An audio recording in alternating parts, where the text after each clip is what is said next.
Wow, that's 48.5% dilution. Check this out. This is the number of unique cryptocurrencies launched on all blockchains since 2017. It's kind of going logarithmic, don't you think? And to make matters worse, we've now got robots making coins. Robots. With whole platforms dedicated to AI agents, the number of cryptocurrencies in circulation is surely going to skyrocket.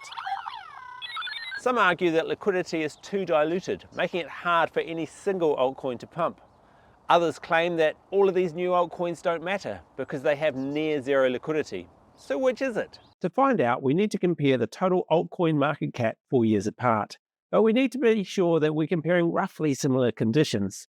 On the 9th of March 2025, the total altcoin market cap, excluding stablecoins, was $862 billion. We saw an almost identical market cap on the 26th of April 2021, just 900 million more. This is important because we want the altcoins to be fighting over a similar size pool of money. It also helps that Ethereum's market dominance during this time was roughly the same, just 0.22% different. This is important because we don't want sentiment on Ethereum alone to skew the results. Now all we need is data to analyze, and luckily CoinMarketCap provides historical snapshots, allowing us to compare the market dominance of the top 500 coins from now till back then. So here's what we're looking for. First of all, the number of altcoins with a market cap over 100 million. If dilution is happening, this number should have decreased. That's because a greater number of coins are still fighting over the same pool of money.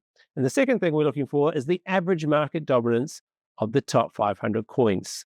If dilution is happening, this should have decreased, again because liquidity is being thinned out. And now for the results. Starting off with the count of coins with a market cap above $100 million. So, in 2021, there were 416 of these coins, and on the 9th of March 2025, there are now only 296. So that's a reduction of 120 coins. Now, I also included in this analysis a count of the coins with a market cap above $1 billion. So you can see in 2021, that was 100 coins. And 4 years later, that had dropped to 58. That's a 42 coin difference. And finally, I included a count of the coins with a market cap above $1 million. This one we would expect to increase because money is moving further away from those bigger altcoins. And in fact, it has.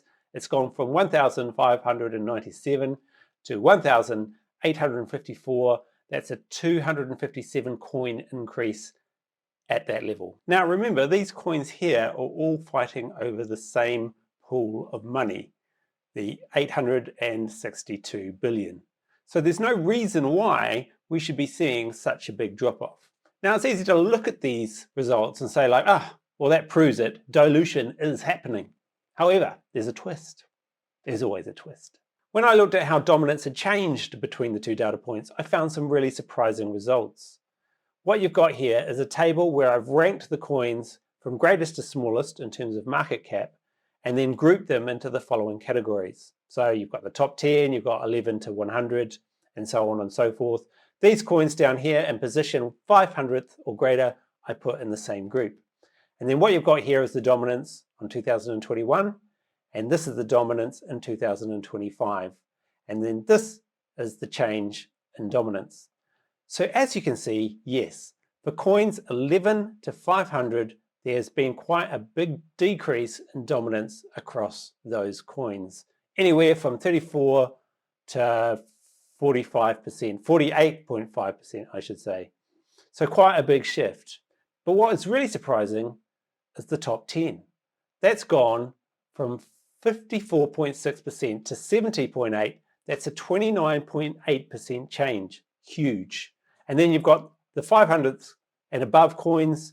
That's gone from 1.2 to 1.7. That's a 41.8% increase. However, it's from quite a small base. And if you look at the actual billion pound amounts behind these percentages, you'll see it's gone from 10.3 to 14.5. That's only a 4.3 billion pound increase, which is nothing compared to the top 10, which has increased its dominance by 139.6 billion.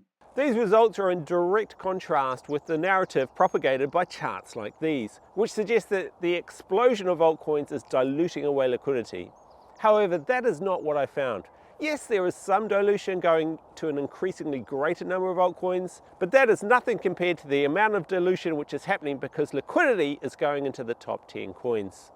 And that is because altcoins are Pareto distributed, which can be seen in this chart here. That is, most of the liquidity is going into the big coins. So what does all this mean for you? Well, what it doesn't mean is that you can't own coins in these positions here. It just means if you do, you're going to be up against some dilution headwinds. To be clear, this analysis is agnostic about which coins take up which spots. It just looks at how liquidity is attracted to these different groups when ranked on market cap. So the coins that make up the top 10 in 2021 will be different than the coins that make up the top 10 in 2025. None of this, of course, is financial advice. So that's it for this analysis. I hope you found it interesting. If you have any questions, put them in the chat. If you're new here, please consider subscribing to the channel. It just helps other people like yourself find my content. Okay, that's it for now. Till next time.